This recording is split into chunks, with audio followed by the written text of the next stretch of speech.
The choice that changed everything. The Callaway estate sat at the edge of the San Gabriel Hills like a crown. No one dared touch glass walls that shimmered like still water, endless marble floors that clicked beneath designer shoes, and hallways so wide and polished they seemed built for royalty, not people. And yet, at 6:03 a.m. on a Thursday morning, it was a black woman in faded scrubs and scuffed sneakers who moved silently through that space, balancing a tray with a bowl of oatmeal, banana slices, and a single flower tucked into a napkin fold. Naomi Johnson had walked this path for 4 years past the ivory sculptures, the still piano, the custom oil paintings of ancestors who had likely never scrubbed a sink in their lives. She wasn't supposed to speak unless spoken to, wasn't supposed to linger in rooms she'd already cleaned, wasn't supposed to make herself seen. Yet there was one person in this house who broke all the rules: Sophie Callaway, age 6, with messy golden curls and a lisp when she said the word Tuesday. Sophie called her Mama Naomi, even though Naomi had never asked for the title, never dared assume it. Still, it came anyway, in whispers at bedtime and sleepy requests for lullabies in the soft grip of tiny fingers wrapped around her own during thunderstorms. Naomi told herself it was temporary. All bonds in this house were. Staff came and went. Even Mr. Callaway's girlfriends changed more often than the flower arrangements. But something in Naomi stayed rooted, tethered not to the mansion, but to the little girl who saw her not as the help, but as home. That morning had started like any other almost. The chef was out sick, the head housekeeper was off duty. Naomi had come in early, sensing something off. Mother's instinct, though she wasn't technically anyone's mother. Sophie had been unusually quiet the day before, her laughter subdued, her appetite gone. Naomi had noticed the girl's hands trembling when she tried to hold her storybook, her breath slightly wheezy during hide-and-seek. She'd raised her concern gently to Mr. Callaway's assistant. It was dismissed. Probably. Allergies. She'd be fine, they said. But Naomi had been raised to listen to the gut, not the gatekeepers. She knocked softly on Sophie's bedroom door and waited. No answer. Her heart nudged against her ribs. She opened it slowly. The room was dim, curtains still drawn, stuffed. Animals neatly aligned on the window seat. Sophie was lying on her side, a bunny plush tucked under her arm, her body unnaturally still. Naomi rushed to the bed, her voice steady but urgent. "Sophie, sweetheart, breakfast time." No response. She touched the child's forehead, burning, skin damp with sweat. Her breathing shallow, Naomi's hands moved on instinct. She scooped Sophie into her arms and crossed into the adjoining bathroom. Ran cool water, dabbed her face. Sophie stirred for a second, then went limp. Her eyes rolled back. Her lips began to turn blue. The tray crashed to the floor. Naomi grabbed the room's landline dead.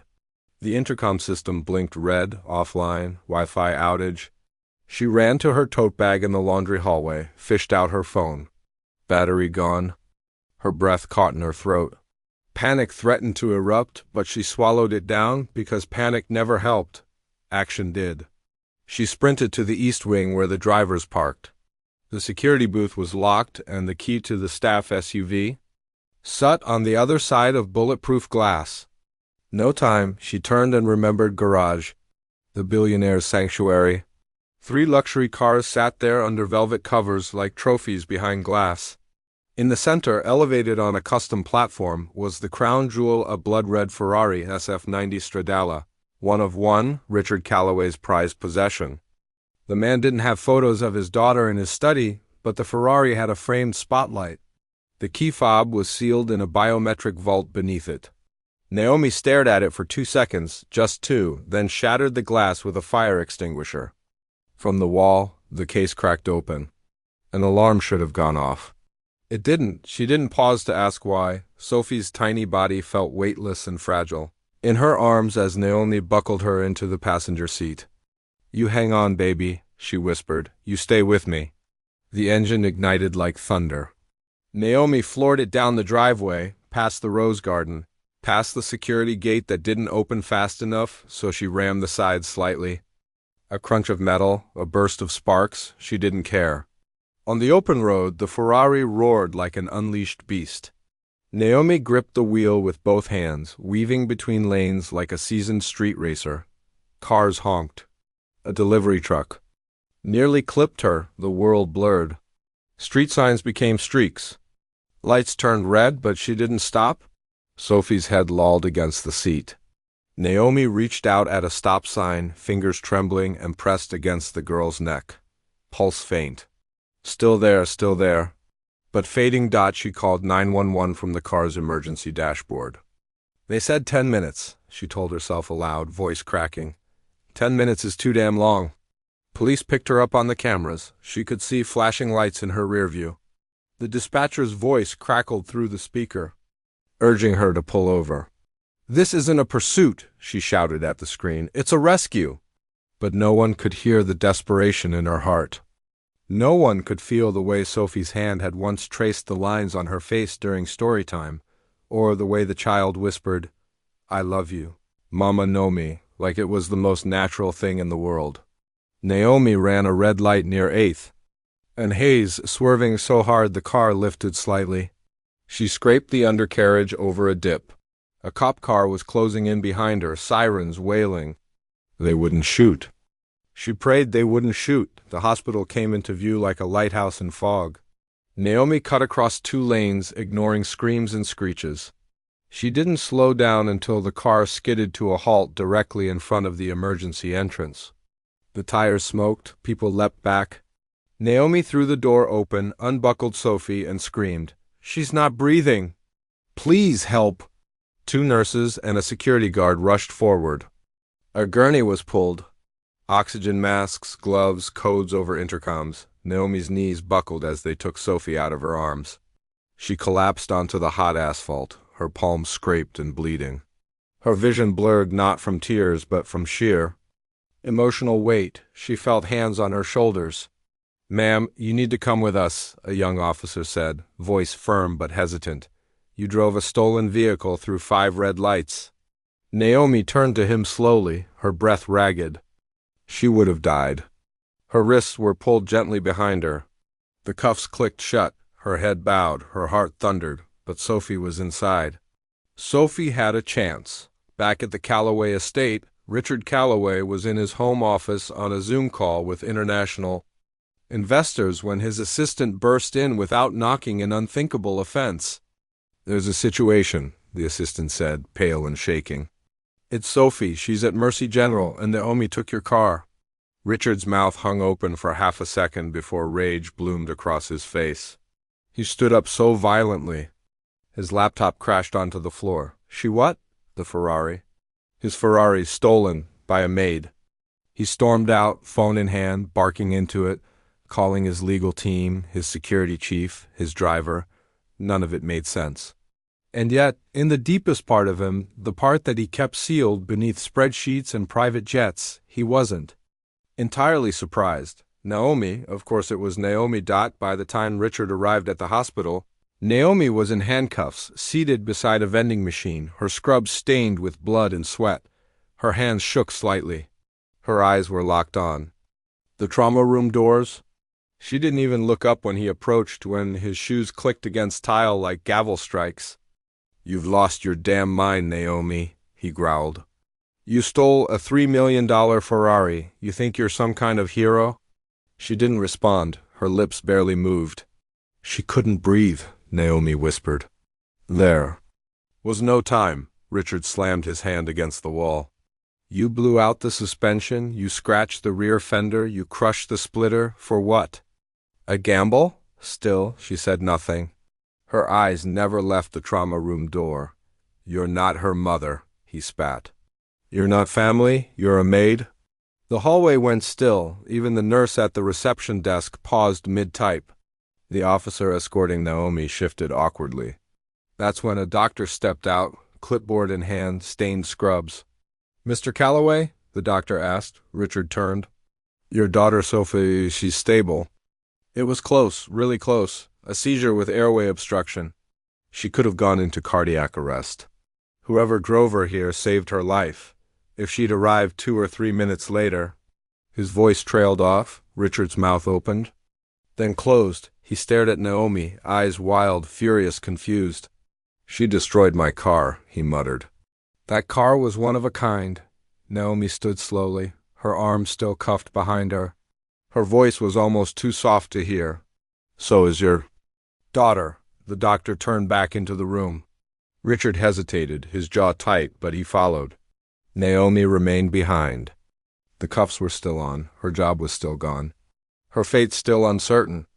But her chest rose with something that hadn't been there before. Not pride, not relief, something deeper. Something like peace. Sophie was alive, and that was everything. The Ferrari, the chase, the silence. The silence inside the police cruiser wasn't gentle, it was suffocating. Thick like smoke, though no fire had burned, only rubber on pavement and the air from Naomi Johnson's lungs as she sat in the back seat. Wrists still stiff from the cuffs, shirt damp against her spine. Her head rested against the cool window, not by choice but by collapse. The adrenaline had drained from her bones like floodwaters after a storm, leaving behind the wreckage of nerves and a stomach that churned with images she couldn't unsee. Sophie, her tiny face pale as paper, her lips faintly blue. The way her breath sputtered in waves so thin Naomi had to count in between each one just to know she was still alive. And now the child was somewhere behind hospital walls, sedated, stabilized, being watched by machines because Naomi had crossed a line, no, 100 lines, stolen a car. Broken traffic laws, endangered lives, but none of it felt real. Not the red lights, not the sirens, not even the Ferrari's scream. All she saw now was Sophie's chest, barely moving in that passenger seat. A blur of curls, a trembling hand, and a whisper Naomi would never forget. "Mama, Naomi, it hurts." Outside the precinct, the sky was smeared in smog and fading. Sun. The horizon was that in-between hour too late for light, too early for full dark, and inside that grayness, Naomi felt suspended. The young officer who had arrested her Marino, she recalled, opened the car door but hesitated before speaking. His eyes weren't filled with malice, just the disoriented confusion of a man who'd been given orders but now wasn't sure they were right. "Ma'am, I need to book you in. Just procedure," he said. Naomi nodded. Her mouth was too dry to answer. Inside, fluorescent lights buzzed like a dying fly. Metal echoed beneath her steps. Paperwork was filled. A photograph taken one? She didn't pose for. The fingerprint ink stuck under her nails like the shame she wouldn't scrub away. But through it all, no one looked her in the eye. Maybe they didn't know how. Or maybe they saw what she saw in the mirror now, not a criminal. Not a maid, but something harder to define, someone who had dared and broken everything doing it. The holding room was cold, square, and painted in a color so non-committal it made Naomi want to scream. There was one chair, one table, one surveillance camera in the corner, its red light blinking like judgment. She didn't sit. Her legs were numb, her mind not far behind. So she stood, arms crossed, as flashbacks returned without her permission. The car, God, the car. The way it had roared like a beast awakened. Naomi hadn't driven a sports car in her life. Her entire driving experience had been with used sedans and delivery vans, and now she had been behind the wheel of something so expensive she couldn't even pronounce the model without doubt. The dash had glowed with buttons she didn't understand. The seats felt like silk and steel had collided, but she didn't drive that car like it was luxury. She drove it like it was a lifeline. The steering wheel was no different from an oxygen mask. It was either that or Sophie died. It was that simple. She remembered screaming through the intersection on Hamilton Boulevard, tires skidding as horns exploded. One truck missed them by inches. A man on a bike shouted something obscene as she tore past. Somewhere above, a chopper had begun to hover. She saw shadows of it on the street, its rotors cutting through the noise of the city. But even then, her eyes kept flicking back to the child beside her. "Hold on, baby," she'd whispered over and over, as if her words could hold Sophie together. Her hand reached out, brushing back the girl's curls again and again, her fingers trembling. Naomi had driven through that city like the mother she never got to be unapologetic. Relentless, feral with love, the sound of the door opening behind her pulled Naomi back to the present. A woman in her 50s entered, her gait slow and deliberate. Her face held no judgment, just a tired wisdom that said she had seen worse. "Naomi Johnson?" she asked. Naomi turned. "Yes," she answered softly. "Detective Valerie Brooks," the woman said, pulling out a file. "I'm here to ask a few questions." "You're not under formal arrest yet. That depends on what we determine from the statements." Naomi swallowed. Is she okay?" "Sophie Calloway is stable," Brooks said without emotion. "Still in the pediatric ICU," the team said if she had arrived even 2 minutes later. She let the sentence hang like a tightrope. Naomi exhaled a breath she didn't know she was holding. She nodded. That was enough for now. Detective Brooks sat, opened the file, and looked up. "You understand the vehicle you drove belonged to Richard Calloway? That it was unauthorized access? The key was locked in a secured case?" "I didn't have another option," Naomi said, her voice firmer now. "The landlines were down, my phone was dead. Security wasn't at the booth. The SUV keys were inside. She paused. Her voice cracked. She wasn't breathing. Brooks tapped her pen against the paper but didn't interrupt. Naomi told her everything, how Sophie had been listless, how her skin turned gray, how the little girl's hands twitched. She described the failed phone, the broken intercom. The way she ran barefoot down the tile floors, not stopping, not thinking it was either sit there and hope or move. "So I moved," she finished, "and if I had to do it again, I would." Detective Brooks closed the file. She said nothing for a moment, just looked at Naomi like a puzzle she'd almost solved. "You know he might press charges," she said finally. Naomi nodded. "He already pressed judgment. The charges won't hurt worse." Brooks let out the faintest breath. "That's poetic. But it won't help in court." "Was it illegal?" Naomi asked. "Probably."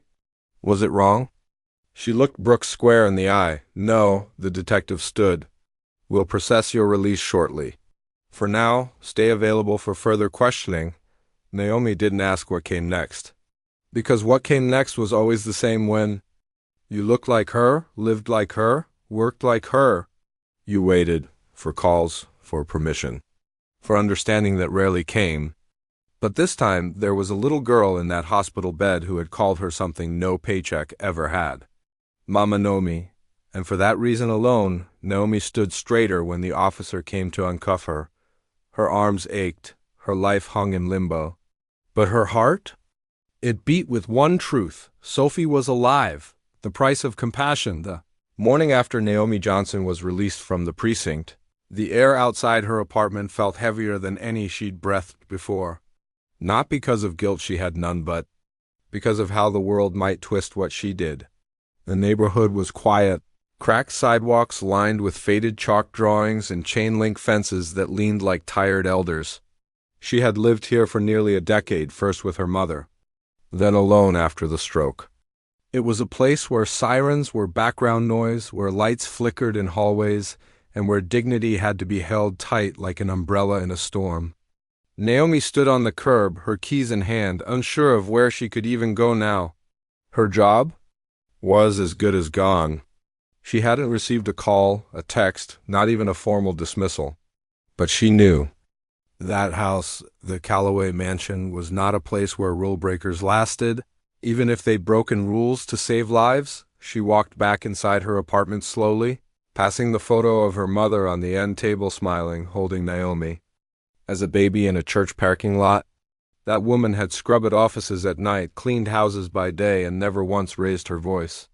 But she had always said, "Do the right thing, even if it costs you peace. Real peace comes after." Naomi sat on the couch and tried to believe that, but all she felt was the chill of being in limbo. Sophie was alive. That was enough, wasn't it? Then why did she feel like a fugitive in her own life? The news came next, swift, relentless, and sharp like 1,000 paper cuts. Someone at the hospital had filmed the moment Naomi was handcuffed. Her face turned away, her voice shaking, the Ferrari in the background like a red exclamation mark. The video was uploaded that night. By morning, it had gone viral. Maid steals billionaire's Ferrari to save child blazed across screens. News anchors debated it. Talk show hosts dissected it. Hero or criminal was the question that echoed across platforms. Most of the public called her brave. Some called her reckless. And a loud minority called her what they always had. Disposable. Naomi turned off her phone. She couldn't bear the constant pinging of messages, missed calls, social media tags from people she hadn't spoken to in years. Some sent love, others wanted interviews. One woman from Georgia even wrote, "My son choked once and I froze." "You didn't. You moved. God bless you," Naomi cried when she read that one. Not because she needed praise, but because for the first time someone saw her, not as a headline, not as a maid, but as a human being who had chosen courage over convenience. Meanwhile, at the Calloway estate, chaos brewed. Richard Calloway stood at the center of a storm he never saw coming. In his office lined with books he hadn't read and leather furniture no one ever sat in, he paced. His PR team had called 3 times before noon. His legal team said he had a decision to make, press charges or not. But none of that was what haunted him. What haunted him was Sophie's voice the night before when she finally opened her eyes and mumbled, "Where's Mama Naomi?" He hadn't known how to answer. He had stood there, beside her hospital bed, stiff and mute as the machines beeped around them. Sophie's little hand reached out, not for him, but to the empty space beside the bed. She hadn't asked for toys or home or even him. She had asked for a woman he had screamed at, threatened with arrest, humiliated. And now, Richard couldn't stop hearing his own voice from the hospital corridor. "You're not family. You're a maid." The words echoed back to him like a curse. His assistant knocked lightly. "Sir," she said, stepping in. "The media wants a statement." Richard didn't answer. He was staring at the window, watching the gardeners trim hedges outside, untouched by the chaos inside the mansion. "Cancel everything today," he said quietly. "I need to go see her." His assistant blinked. "Sophie?" "No," he sighed. "Naomi." Across town, Naomi had just sat down with a cup of tea when the knock came. She wasn't expecting visitors. She opened the door cautiously. Detective Brooks stood there again, holding a paper bag with 2 boxed meals. "You didn't eat last time," the detective said simply. Naomi stepped aside and let her in. The apartment smelled faintly of jasmine oil and old wood. A small fan spun slowly in the corner. Brooks placed the bag on the counter and leaned against the edge of the sink. "I spoke with Mr. Calloway," she said. "He's conflicted." Naomi laughed bitterly. "Of course he is. His Ferrari is gone, his pride dented." "No," Brooks said, her voice steady. "He's conflicted because for the first time someone didn't ask for his permission to do the right thing in his house. And it saved his daughter." Naomi looked away. "He'll never forgive me for making him look small," Brooks exhaled. Maybe this is the first time he's realized he already was." They ate in silence. 2 women from different worlds but bound by the same understanding. Justice was never about clean lines or courtroom verdicts. Sometimes it was just about survival. "What will happen now?" Naomi asked. "No formal charges," Brooks replied. "Not unless he pushes, and even then it won't go far." "Public sentiment is on your side?" "Public sentiment doesn't pay rent," Naomi said softly. That night, as Naomi sat on her balcony, she saw a car pull up, black, sleek, familiar, her heart clenched. Richard Calloway stepped out alone, no security, no press. Just him in a navy blazer, his hair slightly disheveled, his face tighter than she remembered. Naomi didn't open the door at first. He knocked once, then again. Finally, she let him in, arms folded, spine straight. "You've got 5 minutes," she said. Richard stood in the center of her modest living room, surrounded by furniture that didn't match and a rug that had been vacuumed to perfection. "I came to say thank you," he began. "I know it's late, I know it's not enough, but I needed to say it." Naomi didn't respond. He continued, "I watched you get arrested. And all I thought about was the car. I'm ashamed of that." She stared at him for a long moment. "You didn't ask if she was breathing." You didn't even look at me. You looked through me, like I wasn't a person. Just a problem. Richard's throat tightened. I know, and I can't undo it. But Sophie, she keeps asking for you. She won't eat unless she hears your voice. She won't sleep unless she thinks you're nearby. Naomi's voice cracked. She's my baby too, not by blood, but by bond. You think titles are what make us family? She paused, her eyes glistening. You were born into a mansion, Mr. Calloway. I was born into a battle. But that little girl, she chose me. Richard nodded slowly. I don't know how to make this right, but I want to try. I want you back, not as staff, not as help, but as someone Sophie needs. Naomi's expression didn't change. And what do you need, Mr. Calloway? He looked her in the eyes, and for the first time, his voice didn't sound rehearsed. I need someone to teach me how to be the father she deserves.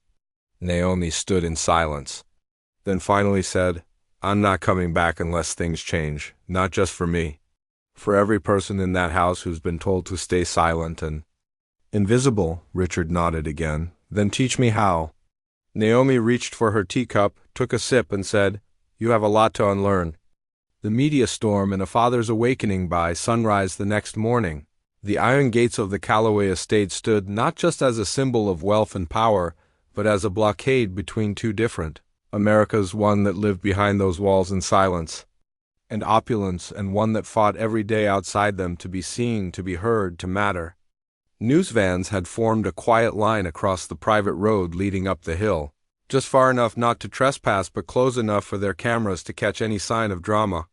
And behind those windows in the mansion built like a cathedral of glass and ego, Richard Calloway sat at his long oak desk with 3 empty coffee cups, a buzzing phone, and a hollow ache in his chest that no drink, no asset, no press strategy could soothe. The media firestorm had gone nuclear overnight.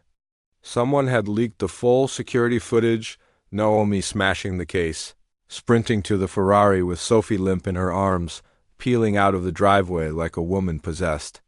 Then came the clip at the hospital, the screaming, the cuffs.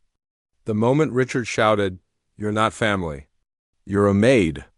That one sentence had detonated across social media like an unforgivable truth caught on tape. Hashtags trended, celebrities weighed in. Think pieces bloomed like weeds. The price of obedience. Who gets to be a hero? Black women save everyone but themselves.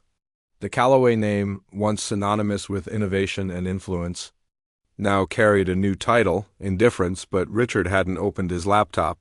Not since 3 a.m., when he sat by Sophie's hospital bed, watching her sleep. Not since she whispered Naomi's name even in her dreams. And not since he'd walked out of Naomi's apartment, gut twisted, having heard the one thing no man like him was ever taught to hear. You were seen, you just never looked back. The truth of that sentence haunted him. It wasn't about the car. It wasn't about the house. It was about how easily he had convinced himself he was a good man simply because he provided, because he built empires and offered jobs. But he had never once asked how his staff lived, what they feared, what they endured when no one was watching. He'd walked through his life like a man above consequence. And now, the world had handed him a mirror, and he barely recognized. The man staring back, downstairs, the mansion stirred with unfamiliar tension. The housekeepers whispered louder now. The chef, who had always lowered his gaze around Richard, now nodded firmly when spoken to. Naomi hadn't returned yet, but her presence lingered in the air like something sacred and unmoving. She had set a line in the sand. And whether he wanted to admit it or not, Richard knew he'd either have to step over it or stand on the right side of it for the first time in his life. In the East sitting room, Olivia Brandt, his longtime publicist and senior advisor, stood by the tall windows with her arms crossed and a file of press statements in hand. Olivia had been with Richard through IPO launches, boardroom coups, lawsuits, and messy divorces. She had the poise of a judge and the strategic mind of a war general. But even she couldn't mask the fire in her eyes as she stared at her boss now. You're trending in 5 languages, she said, her voice clipped. And none of them are flattering. Richard didn't flinch. I know. She raised an eyebrow. Do you? Because the board is meeting in 2 hours. Sponsors are pulling out. Our image is on fire. She dropped the folder onto the coffee table. And the only person who can save it is the woman you tried to send to jail. He looked up slowly. Naomi doesn't want to save me. She doesn't owe me anything. Olivia's expression didn't soften. Exactly. Which is why it matters. You don't need a statement. You need to change. He stood, moving to the liquor cabinet out of habit before stopping himself. And how do I start? What does that even look like? Olivia sighed, her voice quieting. You sit with it. You sit in the discomfort. You listen not to fix but to feel, and then you act, not with PR spin, with substance. Later that afternoon, Naomi arrived at the hospital alone. No cameras, no security, just a paper bag with cinnamon toast and a children's book tucked under her arm. The nurses knew her now. They no longer asked for ID. They smiled as she passed. Inside the pediatric recovery room, Sophie sat upright, her curls messy, her arms covered in tiny monitors and stickers. Her smile lit up the moment she saw Naomi. "Mama, Naomi!" she called out, her voice still scratchy but full of light. Naomi's breath caught. She smiled and stepped forward. "Hey, sunshine," she whispered, sitting beside her. Sophie's fingers reached for hers instinctively. Naomi unwrapped the toast and helped her chew slowly. They read a few pages of the book. Before Sophie began to doze, her hand never letting go. Naomi sat there, quiet, humming low. She didn't notice the shadow in the doorway until she looked up and saw him, Richard, standing in silence, watching. Naomi gently untangled her hand and stepped outside with him, her posture calm but firm. He looked like he hadn't slept.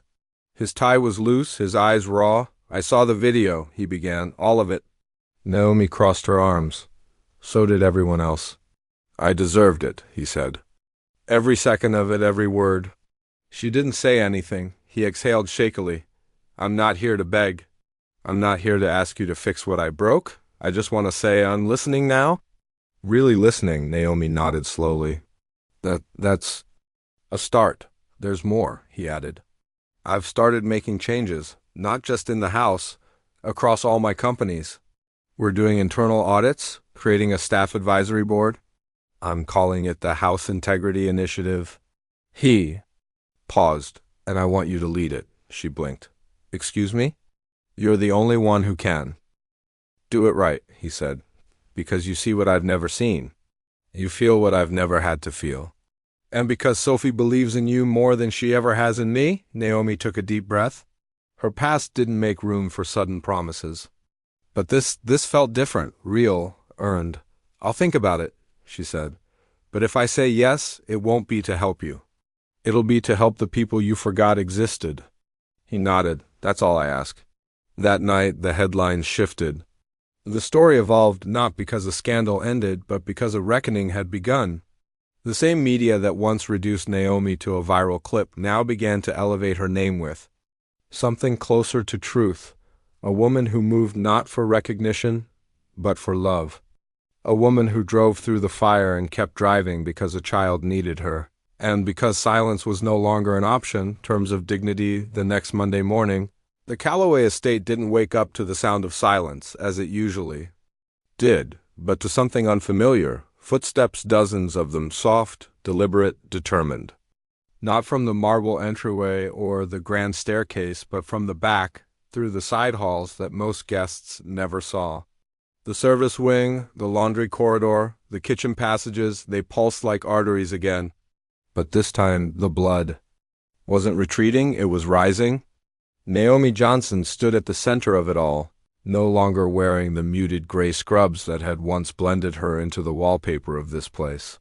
Today she wore dark blue slacks, a collared shirt, and a pin. With her name printed clearly, Naomi Johnson, Interim Director of Household Advocacy. The title was real, the authority behind it even more so. And though the paint hadn't yet dried on her office door, the one Mr. Calloway had vacated in the East Wing, just for her, every step Naomi took felt like a line being drawn across. A map that had long refused to include her. She hadn't accepted the role easily. In fact, she made Richard Calloway sweat over it for 4 days. During that time, she visited every wing of the estate, talked with every staff member, from the newest landscaper to the oldest driver who had worked for the Calloway family since. Richard's father ran the house like a Cold War bunker.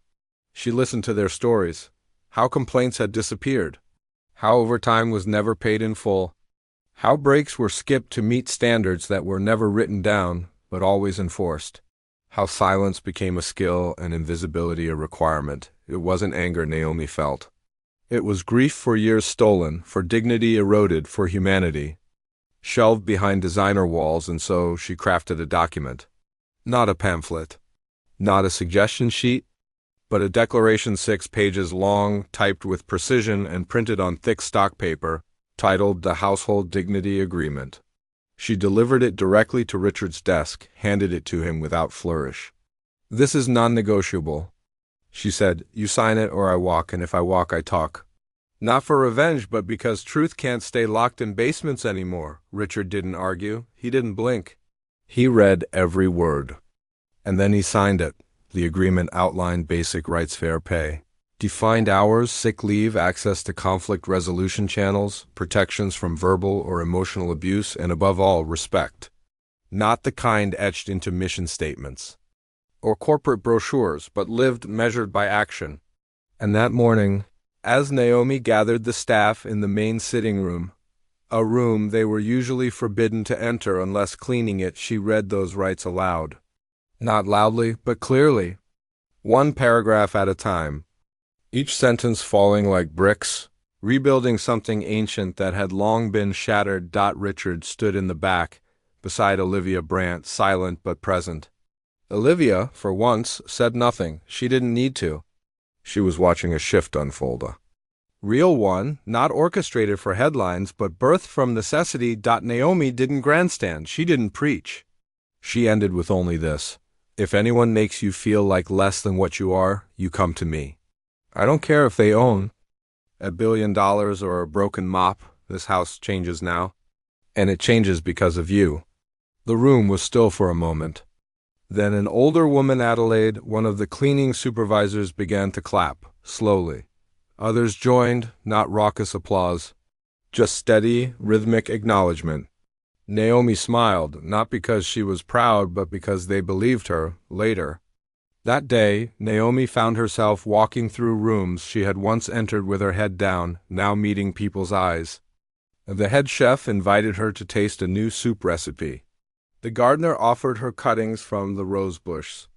Even the chauffeur, Mr. Davis, always stiff and unreadable, gave her a nod of respect she had never seen from him before.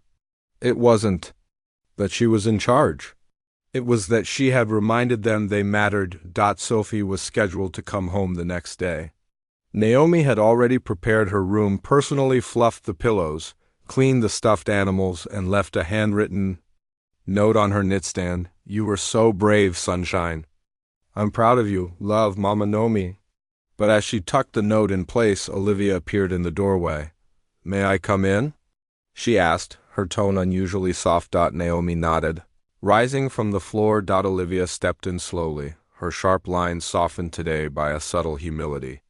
"I've been in this house 22 years, she said. "I've seen everything. Affairs, bankruptcies, fake philanthropy campaigns, but what I saw today, I've never seen before." Naomi crossed her arms, still wary. "I came to warn." "You," Olivia continued. "There are whispers. Not just from staff, from trustees, old family friends. They don't like what you're doing." Naomi tilted her head. "Because I'm cleaning more than baseboards? Because you're disrupting the system. You've reminded them that this house breathes and that its heart isn't Richard.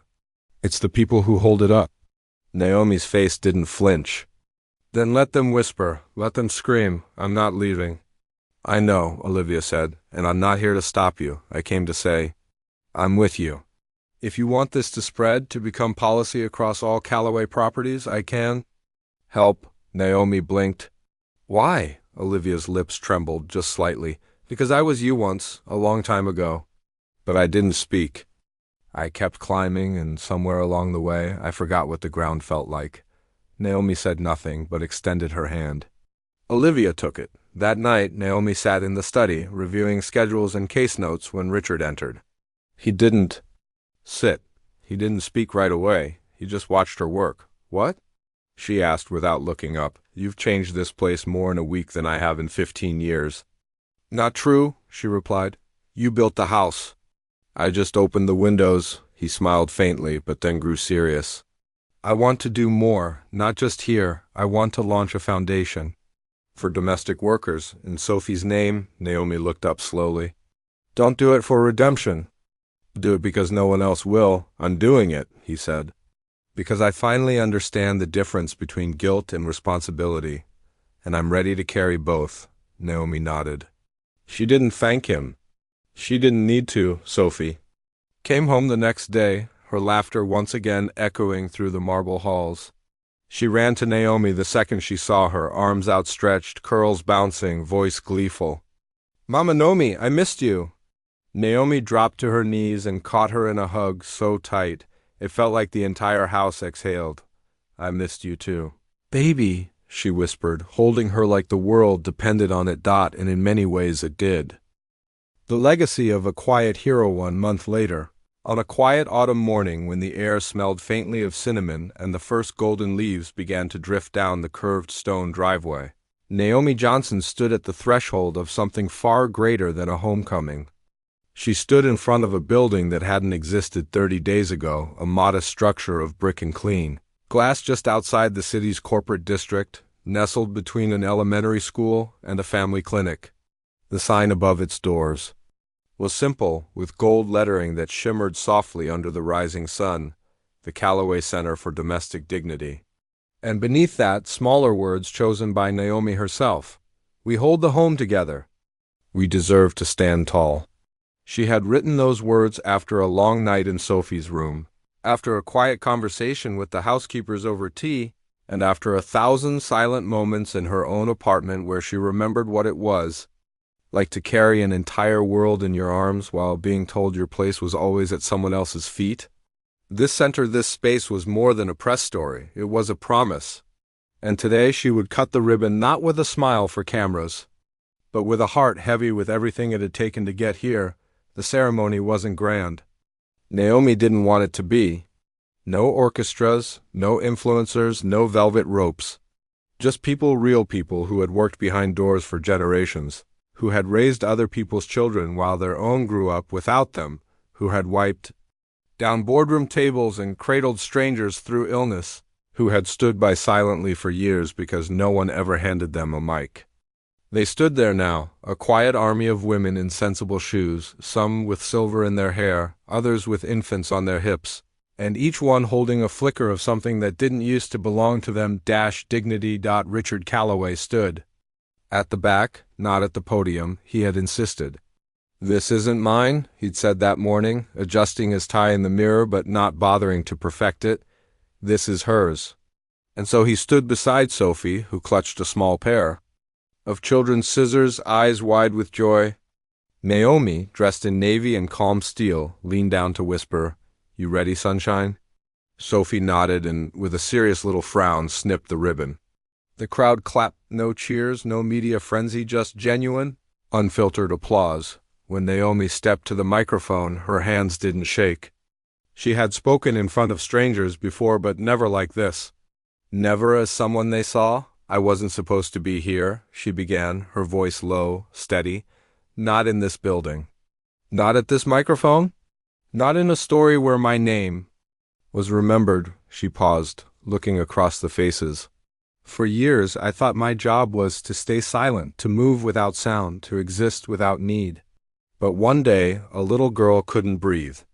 And I remembered what my mother once told me. When you're the only one who sees the fire, you don't wait for permission to put it out." She took a breath. "That day I broke a rule. I drove a car that didn't belong to me. I risked arrest. I was called a thief, a maid, a problem. But I wasn't any of those things. I was someone who refused to watch a child die while everyone else waited for protocol." The air went still. "That moment changed my life," she continued. "But it also reminded me of something deeper, how many of us have been told that our work is invisible, that our hands only matter when they're cleaning something, that our voices only count when they're quiet. Well, not anymore." She lifted a small folder in her hands. This center will provide legal aid, emergency grants, educational opportunities, childcare support, and health advocacy for domestic workers across the city, and soon across the state. Because the people who hold this country's families together deserve homes, too. The applause rose, not wild, but unbroken. Later, Naomi stepped away from the crowd, alone on a bench under a tree just beginning to shed. She watched Sophie play near the fountain, her curls bouncing, her laughter unguarded. Richard approached quietly and sat beside her. "She really loves that fountain," he said softly.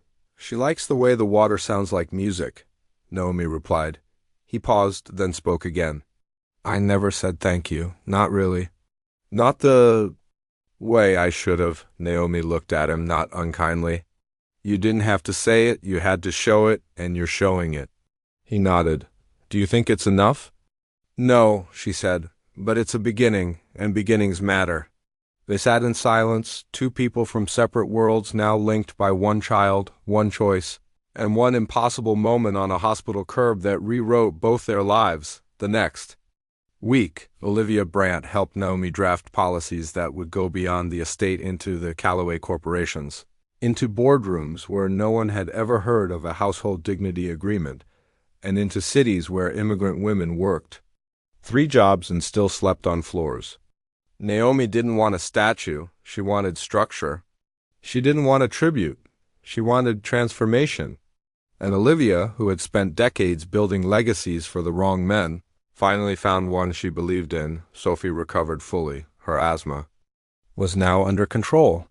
Her therapist said her attachment to Naomi had saved her emotionally as much as Naomi had saved her physically. And Richard, in time, began to understand how to be a father not through gifts, but through presence. He asked Naomi questions. He listened. He learned to say, "I don't know," and more importantly, "I'm sorry." He rebuilt his image, yes, but more importantly, he rebuilt his values. Back at the estate, the atmosphere was different. The staff room had new chairs, a working fridge, and a bulletin board where every voice mattered. Naomi visited regularly, not as a supervisor, but as a listener. She still brewed the best tea, still remembered everyone's birthdays. But now, when she walked past, people didn't lower their heads. They raised them. One evening, as the sun dipped behind the hills, Sophie curled up beside Naomi on the porch swing, wrapped in a soft blanket, her head on Naomi's shoulder. "Mama know me," she whispered, half asleep. "Are you gonna be famous forever?" Naomi laughed gently. "No, baby, just long enough to make sure people remember what matters." "And what's that?" Sophie asked, her voice fading. "That love doesn't come with a title," Naomi whispered, "and family doesn't need permission." The little girl smiled in her sleep. Naomi leaned back, eyes on the stars slowly appearing overhead. She didn't need more. She didn't need applause. She didn't need revenge or redemption. She had built something from ashes, not alone, not loudly, but with steady hands, fierce grace, and a heart that had never stopped believing in what was right. And somewhere, across a city still learning how to see women like her, a mother working. A late shift paused on her break, saw Naomi's name in an article, and smiled not because the story had ended, but because someone had shown them all how to begin.